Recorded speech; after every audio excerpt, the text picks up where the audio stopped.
So this is kind of a thing I put together for the meeting. We'll try to go through this as quickly as possible.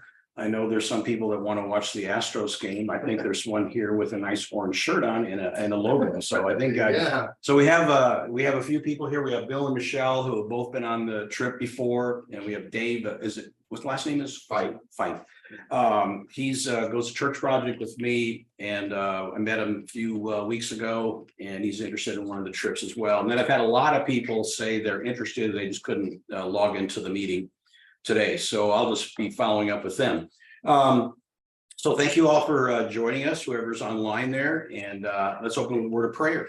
Father, thank you for this beautiful day that you've given us, another day to serve you, and another day of life and breath that you've given us. And Father, we just thank you for the people that will be going on these trips with us, and for their hearts for the ministry in Africa that Child Legacy does. And Father, just give us success, and that we can raise quite a bit of money for Child Legacy, and they will be able to impact a lot of lives with clean water and with living water. We thank you for this time again. In Jesus' name, amen. Amen. Okay, so we have 2 trips planned, and one of the things that I've run up against, I've taken about 150 people to Kilimanjaro, and maybe over 200 now to Malawi. But one of the things we run into is just, it's been like a 3-week trip. And I've always insisted that, people do the whole thing, right? Because really the life-changing part is the trek's great, the safari is amazing, but the life-changing part is going out to villages and seeing people rejoice for just having something as simple as clean water. And then also there's always people that raise their hands and pray to receive Christ. So it's very, very impactful. I went there the first time in 2009, and it changed my life. But anyway, so that is an option not to go to Malawi. But what I'm offering you is we're going to talk about is the 2 full trips, right? And I've slimmed them down with a little less time in Malawi, and looking at flights, trying to make things more efficient. One of the things that happened when COVID hit is a lot of flights went away, and then you had overnight in Ethiopia and stuff like that. Well, that's all coming back now, where you can go from Kilimanjaro, Tanzania directly to Malawi in one day. But the last couple of years, you haven't been able to do that. So anyway, the first trip is June 30th to July 17th. I've also designed both trips to include a holiday. So it's one less day people have to take off from work. So it's 18 days. That includes flights.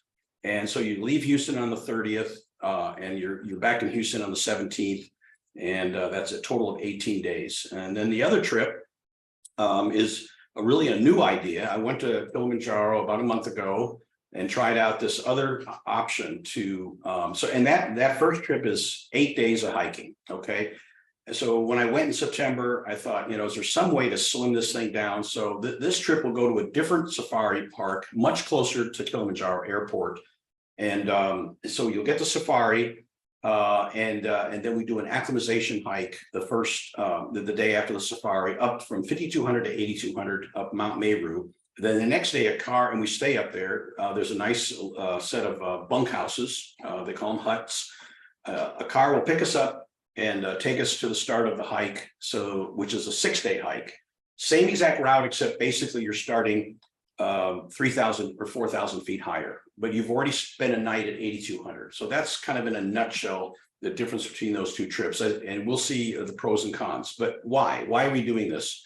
These treks are fundraisers for Child Legacy International's water well repair ministry, and basically the more money we raise, the more people receive clean water and hear the gospel. It's as simple as that. It's a 1-to-1 relationship.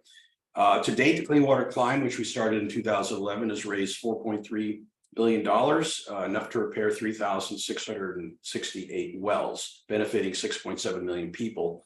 And thousands of people have accepted Christ as their savior as a result of Child Legacy's ministry. However, like I kind of mentioned, alluded to earlier, these are life-changing trips for you as well. During my talk, please do not hesitate to jump in and ask a question or make a comment. Bill and Michelle, I said we'll be monitoring Facebook Live. Well, we're not doing Facebook Live because we have audio feedback, so we can't figure that out. So anyway, but just jump in, those that are on the Zoom, or Dave, if you have any questions as we go. So a little background, Child Legacy is a 501c3 organization doing sustainability work in Zimbabwe and Malawi. It was started by Jeff and Corinne Rogers in Zimbabwe about 36 years ago. Then they expanded to Malawi about 16 years ago, and vocational training is their heartbeat. They figure if people have jobs, they can raise families and be healthy, right? But they also work on everything from clean water to healthcare to aquaculture to agriculture, and actually have even an orphanage in Zimbabwe. And my background is I went to Child Legacy for the first time on the advice of a good friend in 2009, immediately became captivated by their water well repair ministry. And through Providence, I'll just say it that way, I began the Clean Water Climb at Kilimanjaro in 2011 as a fundraiser for Child Legacy. And we've climbed for 13 consecutive years. This year was the 13th annual, and sometimes more than once a year. And 2023 was my 16th summit.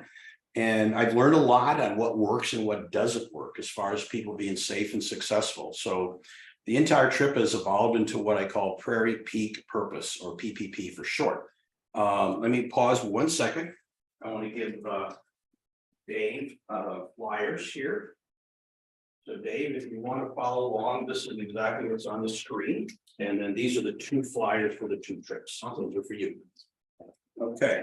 Maybe I should maximize this. That's probably a better idea. So, we call it, like I said, PPP. Oh, that's interesting. What did it do there? Let's go to general trip information. All climbs are really treks. We call it Clean Water Climb. It's catchy, but there's nothing technical involved. All the Kilimanjaro trips, both the safari part and the trek, use Zara Adventures. It's a local guide company in Tanzania. They're highly rated, one of the best probably, if not the best in the business. I've used them every time. I've used them 16 times. We provide a gear list tailored to the trip. So we'll have meetings about, gear and preparing for Africa and all that kind of stuff when we start having a commitment meeting. All trips are fundraisers, and we'll give you a link on our cleanwaterclimb.net fundraising website for you to share with potential supporters. Currently, the way it works is you'll send us a bio, write it up in Word or however you want to do it, and give us a headshot, and then maybe some picture of you with other people camping or hiking or on a mission trip or whatever you want for your own personal page. So the team page will have headshots of everybody, and your own page will have maybe you in a setting that you like. It's one of your favorite pictures of you with family or whatever. And all the Clean Water Climb fundraising trips are tax deductible because you are raising money for a 501c3. And our CPA with Child Legacy told us that we can write all this off, even the safari, because the safari part is to help you get over jet lag and also acclimate to make your hike successful. Currently, I lead the Kilimanjaro and the Everest Base Camp trips. And the way we've been doing it so far, and it'll probably continue at least for the near future, is all expenses except the airfare part are to be paid by check to Child Legacy International, if at all possible, do it that way. I know people are more and more getting away from checking accounts, but if you have a checking account, that's the best way. And then we send the money to Child Legacy, and then they send it back to me, and I use it to pay for the various aspects of the trip. And part of it is to bring cash with us. Some of the things will be paid for cash while we're on the trip. So the expenses, when I say expenses covered, it's pretty broad. So all the safari costs, the trek itself, all food, water, the tents that are provided by Zara, that's included. Visas, so we have a visa for Tanzania and a visa for Malawi. We get them when we get to those airports. We don't have to get them ahead of time. The CLI project site, CLI is short for Child Legacy International.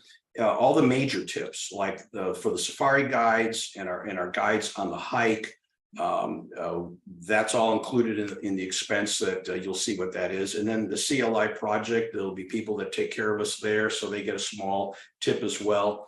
Airport transfers, just about everything. Okay, what's not included would be like souvenirs. If you have to either rent or purchase equipment, your doctor appointments, if you do need any vaccines. And I'm not talking about COVID, I'm talking about things like typhoid and stuff like that. Any medicines required. If you decide you want to get trip insurance, airport meals, like in transit, we're flying over there and you want to get a Starbucks coffee, you just take that out of your pocket. Tiny tips are when we get to Springlands Hotel in Moshi, Tanzania, and somebody wants to help you take your bag to the to your room, I give them $1 for each. So those kind of things, just, it's hard to expense that ahead of time. It's better just to come out of your pocket. And I don't receive anything in terms of funds or monies or fee. This is totally a work of love. I love doing this. I love taking people to Africa because I was changed in 2007 when I first went to Africa. So I'm 100%, I'm retired. I'm totally self-funded, 100% volunteer. It's my calling. It's just what God's called me to do in this season of my life. And I just can't be more thankful for that. The airfare part will be paid by credit card. I mean, you can do it directly, but I highly recommend going through our travel agent. He's very, very good. You literally can call him 24/7 if there's a problem with a flight or something on the trip. I mean, he's always going to, if he knows some of his clients are on a trip, he's got that phone right next to his bed if it's in the middle of the night here. So his name's Brian Miller, and he'll give us a quote. And that quote is the airfare part plus his fees. However, and he will reserve our flights months in advance, literally months in advance. And and everybody will keep watching their credit card. And it's like, why isn't he charging? Why? He literally does not actually charge our credit card until like sometimes 2 or 3 days before the trip. And it really makes a lot of people nervous, but he's never once missed charging our credit card. I don't know how he does it. I don't know how he can reserve a flight at a certain cost and then, and a quote, and then would not pay for it to the airlines until shortly just before the trip. So remember that. And all Kilimanjaro trips include the safari and the trek in Tanzania, and they also include Child Legacy Sustainability Project and water well repairs in Malawi. We'll have regularly scheduled meetings, maybe 2 or 3, kind of team meetings when payments are due, and it will cover all the details of each trip that the participants are required to attend. And so I like people to attend in person if at all possible, or via Zoom if obviously you're out of this area. But if you live in the Houston area, I'd love for you to come to the meeting if at all possible. It's always good for team building to meet with other people that are going. I'm thinking the in-person meetings will most likely be at our home here in the Woodlands. And I'll be obviously posting on Facebook, sending out emails about each trip's meeting schedule when finalized and we know we're going to have the meeting. And so if you want to contact me, you can message me on Facebook, text me, email me, WhatsApp, or if you go to cleanwaterclimb.net/contact, you can also get a hold of us that way. Send me a message if you're interested in any of these trips. The purpose of these meetings are multiple. I mean, I mentioned team building, but also we'll collect waivers and the payments. I don't necessarily ask people to write a check or whatever for like the whole amount. I know people are a lot of people are on budgets, and so each meeting will say, okay, let's pay for the safari in the first meeting, and then the second meeting will be the guide fee and so on and so forth. So. And also at the meetings, we'll learn more about Child Legacy as we go, and then how to fundraise, training to be ready to go, what kind of gear you're going to need, and then principles of Bible story. So when we're in Malawi, we'll share 5 Bible stories, and we'll talk all about how to memorize those. It's really good, valuable if you can memorize these Bible stories. And then preparing for Africa. So that would be, any kind of vaccinations. You'll want to talk to your doctor for sure. You'll tell them what countries you're going to and what months or weeks of the year that you're planning on going. And they'll look at the CDC site and they'll say, and I can almost guarantee they're going to tell you need a typhoid shot, right? Typhoid shots are good for 2 or 3 years. Medicines, you'll want to get the malaria pills. These are prophylactic to protect you from malaria. It's very, very rare in the areas we're going to be that you could get malaria, but it isn't impossible. So we've been lucky, I guess. Everybody's always gotten the Malarone. I would get the Malarone, which is once a day pill. I take it at dinner time over in Africa. And nobody's ever gotten malaria on any of our trips. Okay. We'll also talk a little bit about the culture that we'll be in. We're not there to go change the culture. If there's something going on in the culture that's not good, Holy Spirit should, by sharing Christ and discipleship and praying for the people, we would hope that those kind of things will be impacted by the Holy Spirit. And it's not for us to go change or demand, change in culture. Then I have something there's actually a video on the Clean Water Climb YouTube channel you can go to. If you go to the Clean Water Climb YouTube channel, search for 17 secrets to successfully summit. I think it's actually 17 secrets to successfully summit. I've added the words, I've got some more S ideas, 17 secret steps successfully and safely summit. But that's not what it's called. It's just 17 secrets to successfully summit. So let's talk a little bit about details. My last trek was last month, and that's when I tested out this idea for a shorter trip in September. I would like people to start committing earlier than we've done in the past. So the last 2 years, we have not been able to get the lodge at Gorogoro Crater at 7,800 feet. I mean, the idea of that trip, the first one, is to stay at this lodge at 7,800 feet for 2 nights and get acclimated, because the start of that 8-day hike that comes next is 7,800 feet. Well, the last 2 years have been so many people that now have been traveling. Now that COVID is mostly just gone and just a memory, we haven't been able to get that lodge because it's been filling up quick. So if we can get people to commit by December 3rd and get a deposit in, then we can start holding those rooms early on. So that's what I'm going to ask, if at all possible, if you really want to go. It's non-refundable, and I have a suggestion on that. So I'm thinking a commitment meeting, if at all possible. And I know there'll be people that probably join later, and we'll probably be able to get them in. But the sooner we can get the ball rolling in December, and there's another reason to do it, a commitment meeting in December, and I'll tell you that in a second. But the total estimated costs and deposits for 6 people plus, okay, and this excludes airfare. Trip 1 is $48.95, and we can do it if you're willing to give a non-refundable deposit. It's $200. So $200 will get us your room at the Safari Lodge, right? I suggest just paying the whole safari cost of $12.90. But if you can't do that, in December, maybe a month later, you can pay the rest of it. That'd be great. But I would like a non-refundable deposit of $2, and I'm not keeping it. This is going to Tanzania, and they're going to contact the lodge and they're going to reserve it. But it is a non-refundable deposit. Trip 2 is the shorter trip, 15 days instead of 18. That's $39.65. Non-refundable deposit for that one is $100. I would suggest on that one, the safari is only going to be $660. It's closer, and it's not as long of a safari as the other trip. So accommodations along the trip will be hotels and lodges, tents on the mountain, and Child Legacy guest houses in Malawi. Trip itineraries. Okay, Prairie Peak purpose. Let me minimize this for a second for those that are online. I'm going to show you this poster. So this is a poster that was put together by one of the Child Legacy employees, Chelsea Dunn. And I know you can see the top. So I call it Prairie Peak and Purpose. And that wasn't my idea. That was an idea of a brilliant person in our church. He goes, Mike, Prairie Peak and Purpose. Those are the 3 parts of your trip. I go, yeah, I love it.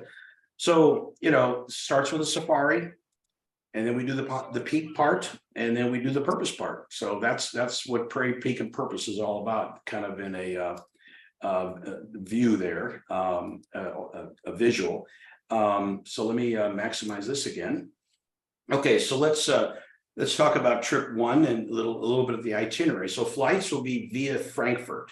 So June 29th to, or whatever the starting date is. What did I say? June 29th or June? I think it's June 30th actually. That should say June 30th to July 1. So, or no, I'm sorry. You end up in what does it have on the flyer there, Dave? It's June 30th. It's June 30th. Yeah, that's what I thought. Oh, well, it said June 30th at the top and June 29th at the bottom.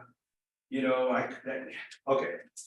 Obviously, I've got a little miscommunication with myself. It's either June 29th or June 30th that would be. I think it's June 30th actually. But anyway, so we'll do the it will arrive at JRO. That's the code for the Kilimanjaro airport in Tanzania. We'll arrive there early morning. This is what I did this past September, and it's kind of a long layover in Frankfurt, which some people don't like, but it turns out it's 7 hours later in Frankfurt than here, and Tanzania is 8 hours later. So literally, you will get over a lot of your jet lag while you're in Frankfurt in this long layover. And so it's a night flight from here to Frankfurt, and then another night flight from Frankfurt to Tanzania. And then we'll drive to Tarangire National Park. And it's a beautiful park, just great animals, incredible baobab trees. And then we'll go to Gorogoro Crater. So we'll stay in Tarangire the first night, and then we'll go to Gorogoro Crater and stay there the second night. And the next day we drive to Springlands Hotel, and the third on the 3rd of July we drive to Springlands Hotel, and then we'll start the 8-day hike on July 4th. So this is what it looks like. We'll have a drive about 3 to 4 hours to something called Lemosho Glades. And we'll do about a 4-hour hike from 7,800 to 9,140, and that's hike day 1. And then the next day, and that's to Miti Mkubwa, which in English is big tree. And then from the next day is to Shira 1 camp. So you're getting up, and I'm giving you estimates of times, and a lot of people think day 2 is the second hardest day. I kind of agree with that because you're still kind of low and you go up quite a bit. Going on, and then all of a sudden it stopped. Anybody? All right. Go. Did you have that locked? Is there a question? Okay. Anyway, so you're still kind of low, so you get pretty hot. I mean, I wear shorts the first 3 days for sure, and short sleeve shirt, because you get kind of warm. You can sweat quite a bit that day. Some people think that's the hike. And then the 3rd day you go from Shira camp. Still got a beautiful wife. Paul, you have a question? Is that Paul?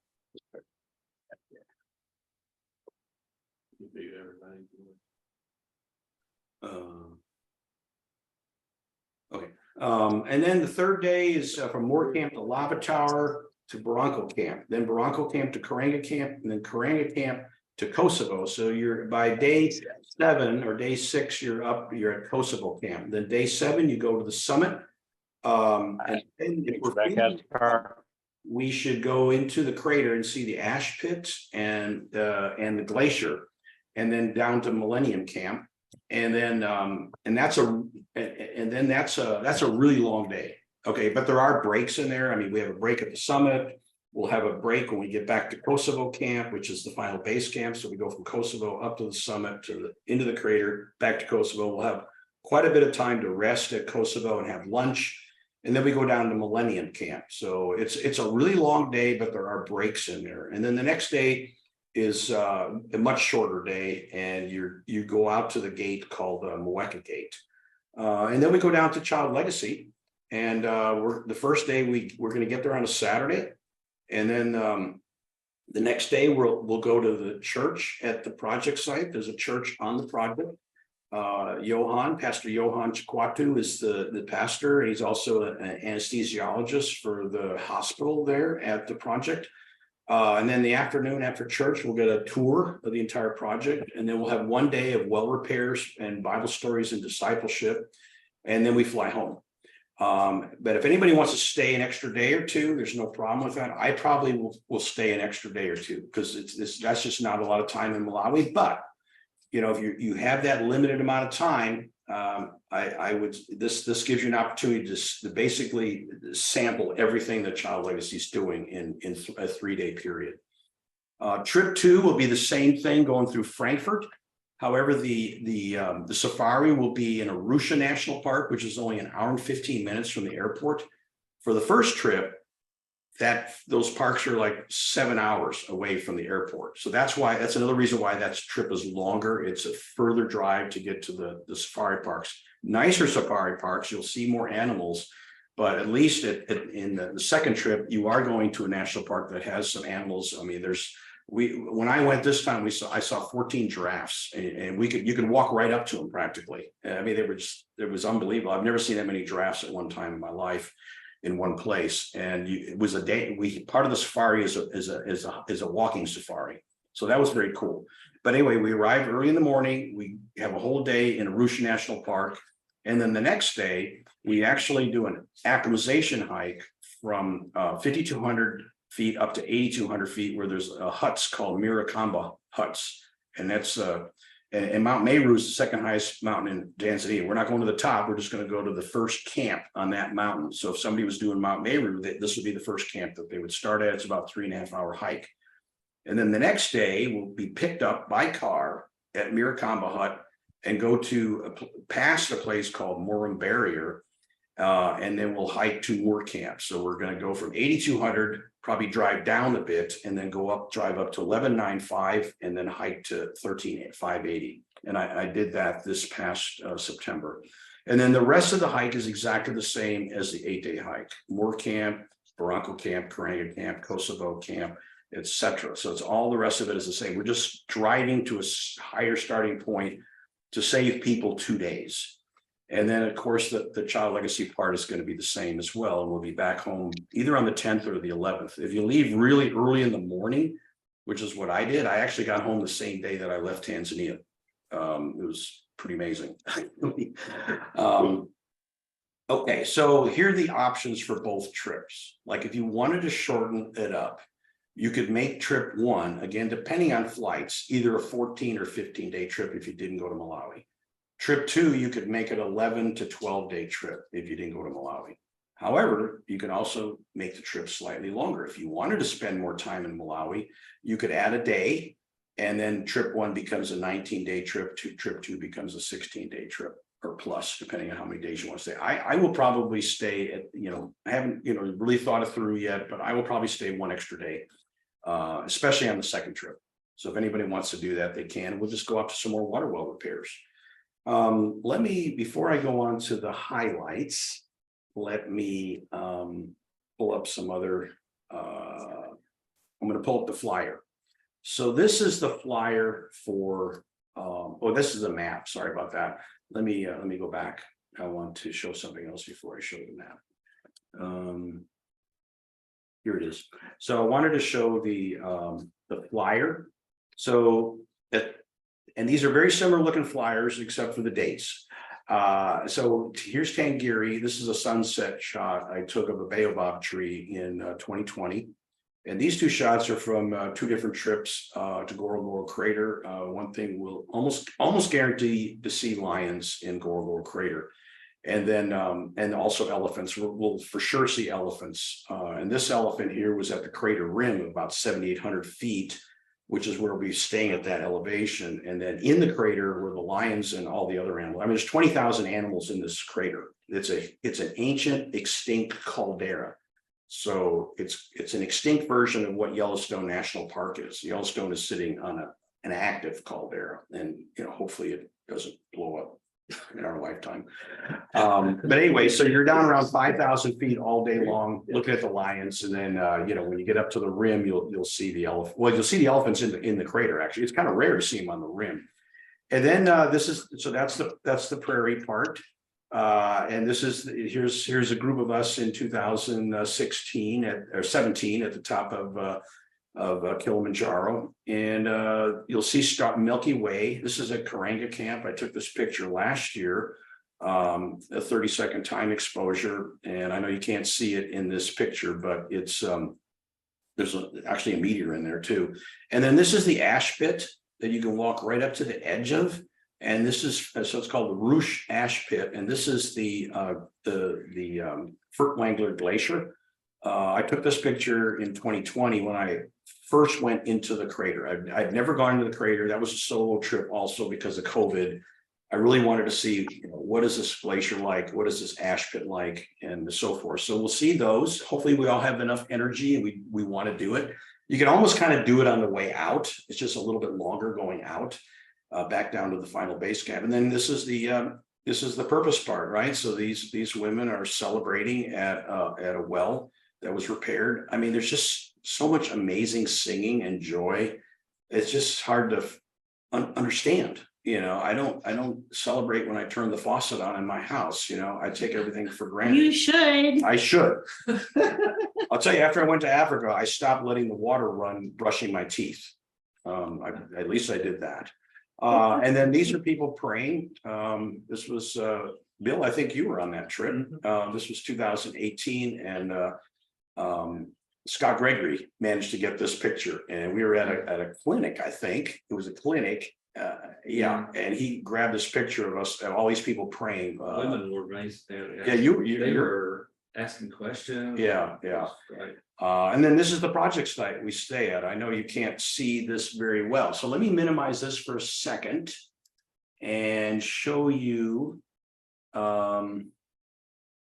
I would mention the stars.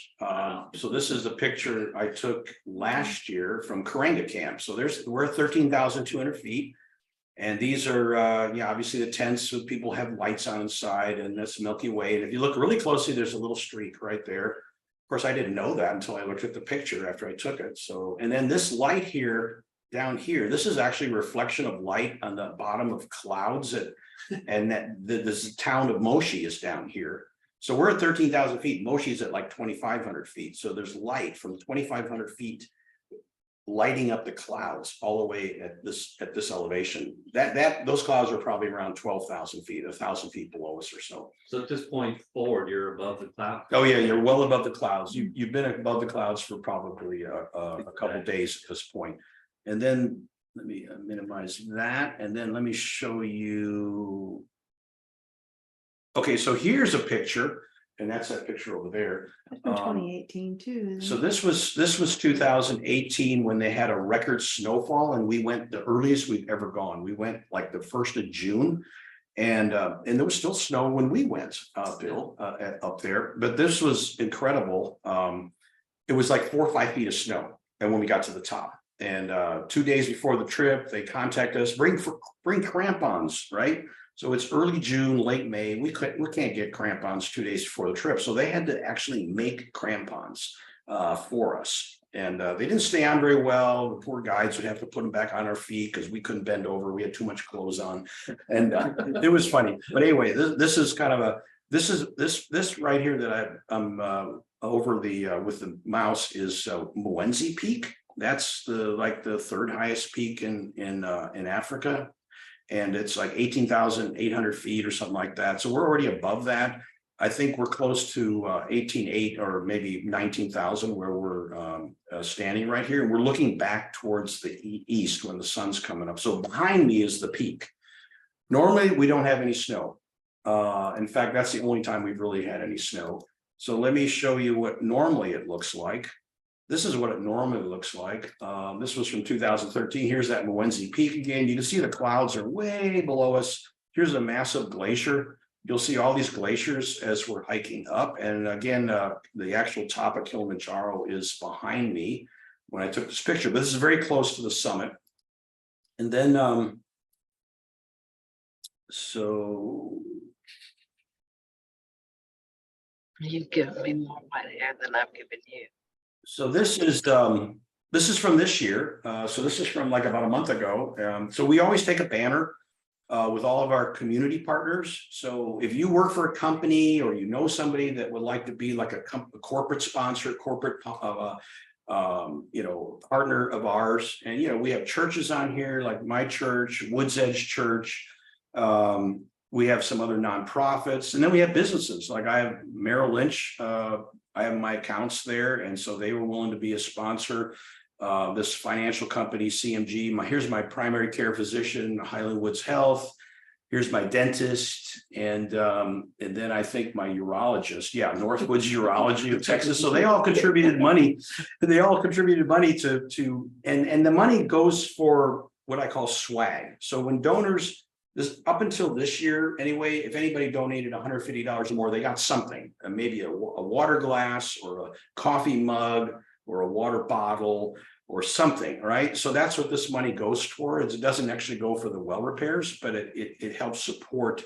It helps thank all the donors. So so we'll bring that banner up there again next year. And then we'll also have individual banners for each of these partners. So we'll have a separate banner that we hold at the top of Kilimanjaro for each partner, and then we send them the pictures so they have those. The other thing I did, and this started actually in 2013, I think, when a donor's husband passed away. I think it was from cancer. And here's what the banner looked like. This is just a JPEG of the banner. But I said, can I do a banner in his memory? And so I've done about 5 or 6 of these now.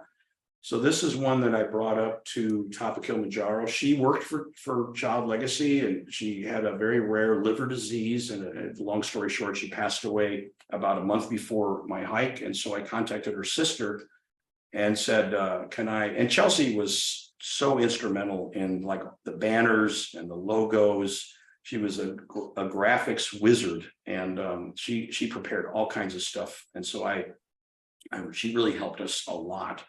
I wanted to do something in her memory. So, if some of you have somebody that you would like to, either honor somebody or in their memory, I can easily put a banner together for you that would look just like this, but with their pictures in it. So I just keep that in mind. And a week before I left, there was somebody that used to work with me at Southwestern Energy. And so Chelsea died at age 36. Randy died at age 53. 43 days after he was diagnosed with a cancer, he died at 43 days. And he was the epitome of health, this guy. And he ran like crazy in all kinds of races and stuff like that. And he was another supporter of the Clean Water Climb. And so I did that for him. Okay, so let me see if there's anything else I wanted to show you in terms of photos here. I think, oh yeah, well, there's a better picture that you can see of the ash pit. That's a little easier to see than on that flyer. It's a bit of a trek up there. So you come off the summit at 19,341 feet.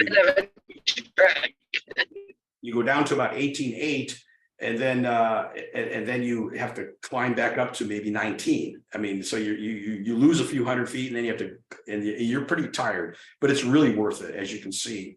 And I know you can't see in the picture, but there's sulfur fumes coming out right here where this cursor is. But So I don't remember seeing the ash pit when we were at the sign. Can you see it from the sign? you cannot see it from the summit. Okay. Yeah, That was because it's almost as high as the summit. So you're looking across, and it's almost as high as the summit. It's just a little bit lower. Oh, You're seeing the mound, but you can't see down Okay. into the hole. I mean, it's too bad you can't. it's like, did I miss it? No, you didn't miss it. It's pretty So big. what's that photo from? What point is that from? Is this on? It- the other no, we- side? Did you walked up to- climb each Walked up to the lip climb? of the crater. Oh, And then I think I have one more to show you. Okay, and then this is also in that flyer, but a better picture and bigger. So when I Oh. stayed in the crater overnight, Same way. 18,800 feet, called Crater Camp. And this is the sun going down just before sunset. And we did climb on top. You can climb on top of this, but you go around the backside. You can't. And this thing's melting really fast. I would say in 10 or 15 years, it's going to be gone unless something changes in our climate. Because if I look back at older pictures, like from up high, you can see this from up high. You can see the glacier because it's down in the crater, the main crater.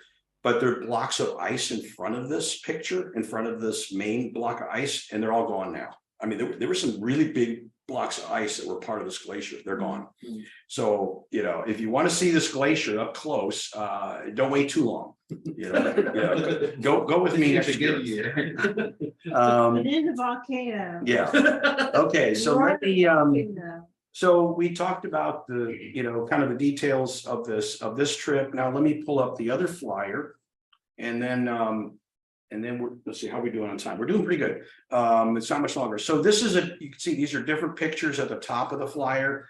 These are the pod of 14 giraffes, and you can't see very well. I should have pulled up the original picture, but there's people standing right there behind them. I mean, they're like right next to them.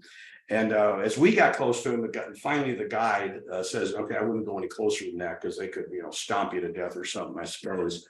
So anyway, we do a one-day safari, and the flamingos were incredible, by the way. Yeah, I don't have a picture of that, but the flamingos and the giraffes, I would say, are the highlights. I mean, there were thousands of flamingos in this pond, in this lake. And this is Hatari Lodge, very, very beautiful lodge. I've seen flamingos.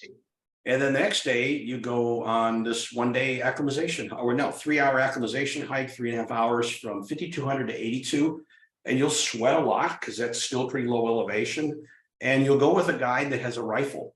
And I said, what's a rifle for? He says, well, in case we get charged by an animal. And I said, well, have you ever had to shoot an animal? No, I've shot a couple warning shots in the air. That's all he's ever had to do. So I wouldn't worry too much about that. So the prairie part is definitely different. It's going to be shorter, and it also includes this hike within the park up to Mount Meru. And then the next day we get picked up by car and we start the hike from 11,950. And all the rest of this is the same, except for the itinerary. We leave on August 28th. Okay, so that is that. So, and then I should show the map. So the map, this is a picture right here I took in 2013. This is very typical. The basement rock in Malawi is only 100 feet down on average. And so you can imagine the water table is very high, but it's contaminated. When you have an open water source like this, it's definitely contaminated.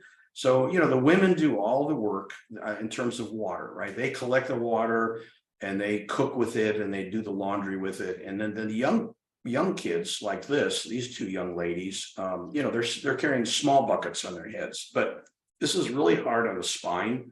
And so if we can get a well repaired, then it's so much better. It's not only healthy in terms of the water they're drinking, because under fives are definitely at risk for getting a bacteria and then dying of dehydration caused by diarrhea.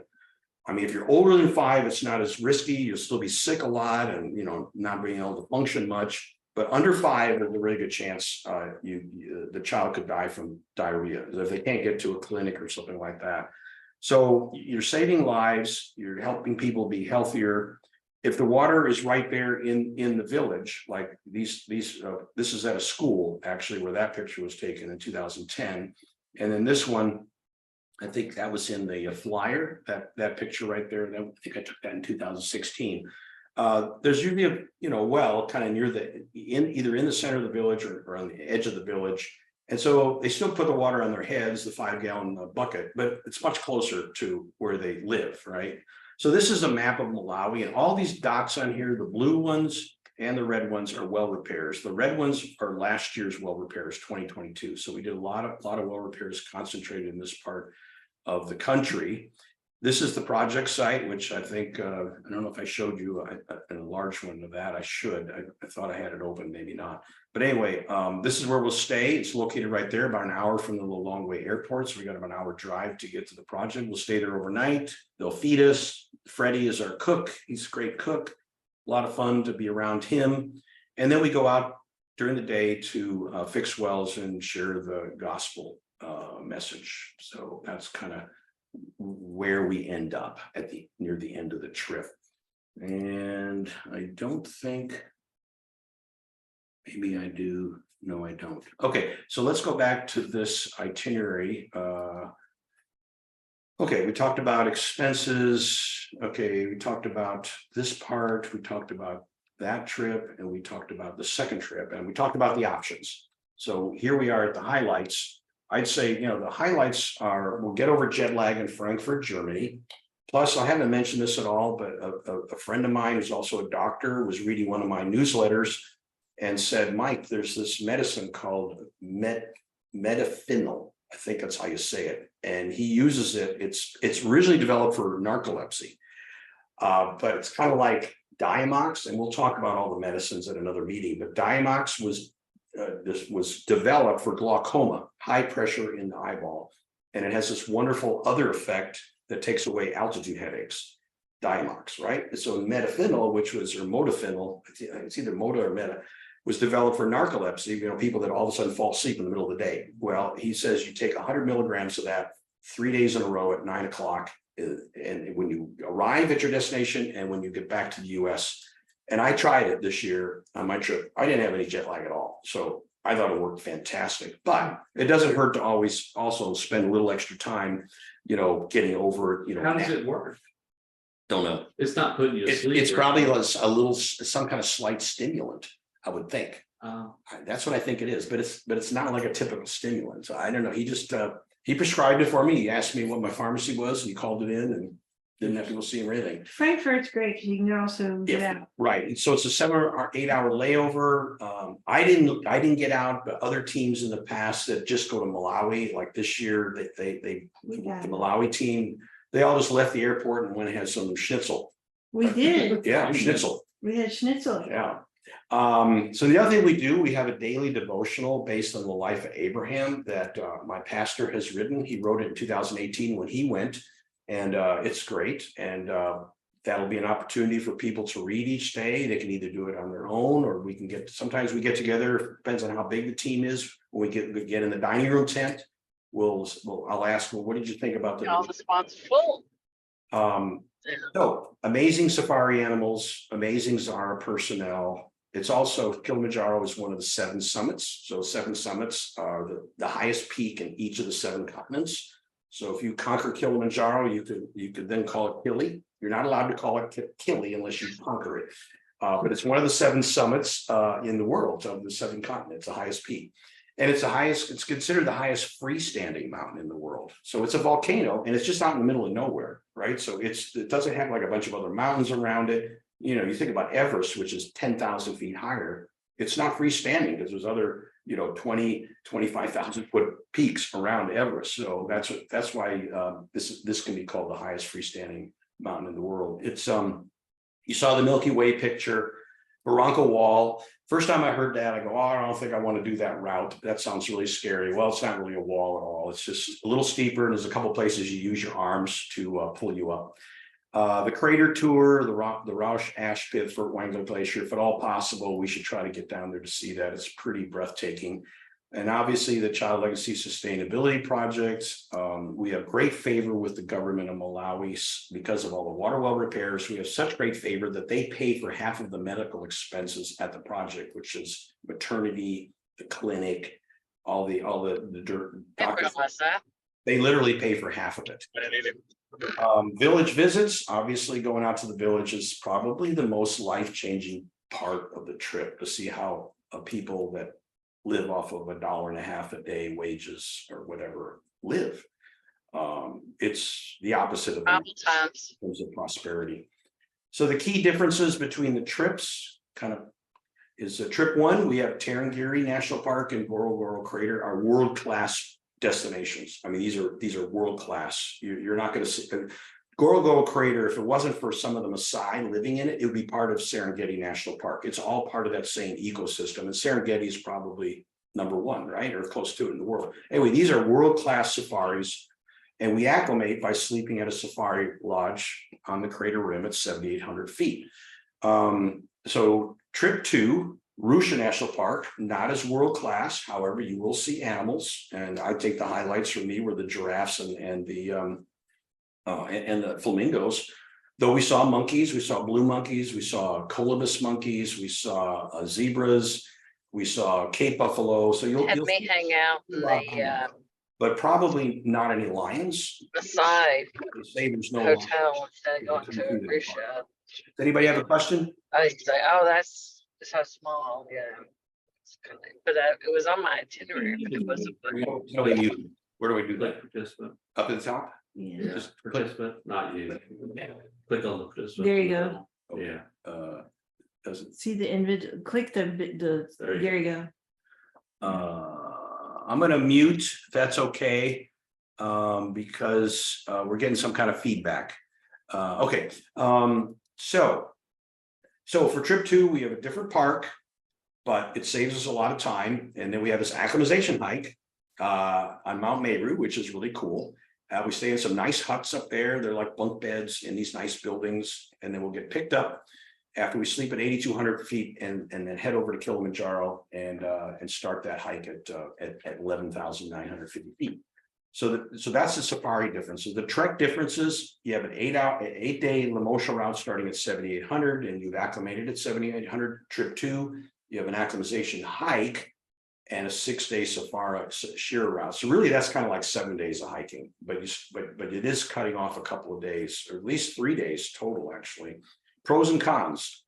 Trip 2 is shorter, so that's a pro if you're limited on time, and it starts above tree line.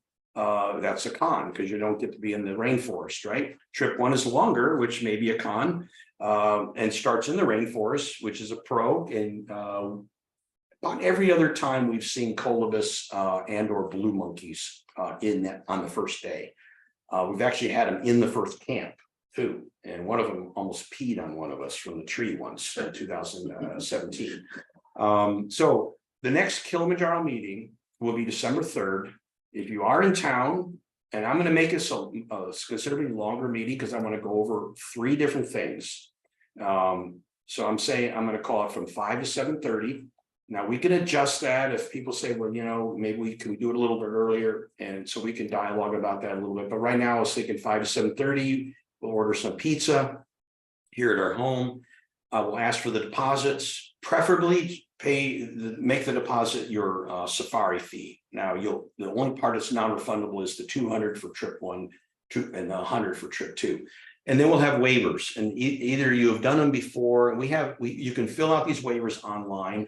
And this will get all your information. Not only is it you're agreeing to, like, you know, not sue the guide company and stuff like that, but we're also gathering your information, like passport number, and there's just a ton of stuff that we need to make this relatively painless to get everybody signed up. We used to do everything by paper, and then people would take a picture of the waiver and send it to me, and it'd be out of focus or it'd be tilted, you couldn't read it all. So Bill and I, Bill actually came up with a way to make it an online PDF type of thing you fill out. So it's actually a little bit easier for everybody. The key topics will be, okay, this is a fundraiser, so how do we fundraise? So I'm going to talk quite a bit about things I've learned about fundraising over the last 13 years. Actually, even before that, because I used to do other things. Equipment that you're going to need, and training. Training will be really quick. Equipment will be relatively quick. And now, if you really want to know about equipment and fundraising right now, you could literally go to cleanwaterclimb.net and then go to let's see here. Let me see if I can find it.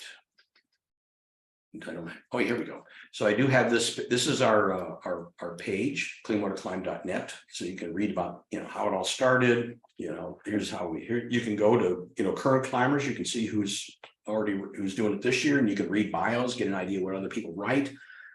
Join a trip. That's just to contact us. Upcoming trips. So these are the flyers. So the Everest Base Camp, I'm actually leaving for Everest Base Camp in 6 days. I'm leaving for Nepal in 6 days, so I'll be doing that 2-week trip. But these are the 2 flyers for the Kilimanjaro trip. And I'm going to check on those dates for that June 30th. I'm pretty sure it is June 30th. I'll check that. And then a trip prep. You can get a lot of information right now if you click on trip prep. You can read about Africa preparation, and we're going to be going over all this. Here's the 5 stories we share in Malawi. And then preparing for your hike. So what's your ideal weight? Preparing yourself physically for high altitude hiking, calculating your maximum heart rate. Here's your equipment list. So, and then here's a whole bunch of stuff on fundraising. So don't, don't worry about it too much, but if you want to glance at some of this, we've got sample fundraising letters that people have written to their family and friends. I'll just say right now, the #1 rule with fundraising is people give to people, not to projects. Okay, so it's when people know, if people are interested in giving to clean water, but they don't have any idea which of the 50 organizations working in Africa to give to, and then they hear you're going on this trip and you're raising money for Child Legacy's water well program, they're going to give to you because they already kind of have a heart for that, but they know you. So people give to people, not specifically to a project. So those are the 3 topics, but you can read ahead if you go to cleanwaterclimb.net prep. I do have other potential trips planned. We have a May trip that Kevin Talley, who's the chairman of Board of Child Legacy, is putting together. It's a 14-day trip in May 13th. So it's just Malawi, right? So no hiking or anything. You're just going to Child Legacy and doing a bunch of stuff. And then I have Michelle Shannon here in the room. She and Anna Mason and Jason Pierce with Church Project are putting together a 12-day trip, June 3rd to June 14th. And I will send this out to everybody that came to the Zoom meeting. And so you can contact, or if you know somebody that just doesn't want to do the hike, right? You're all here because you're interested in the hike. But if you know somebody that just wants to go to Malawi, these are the people you would contact.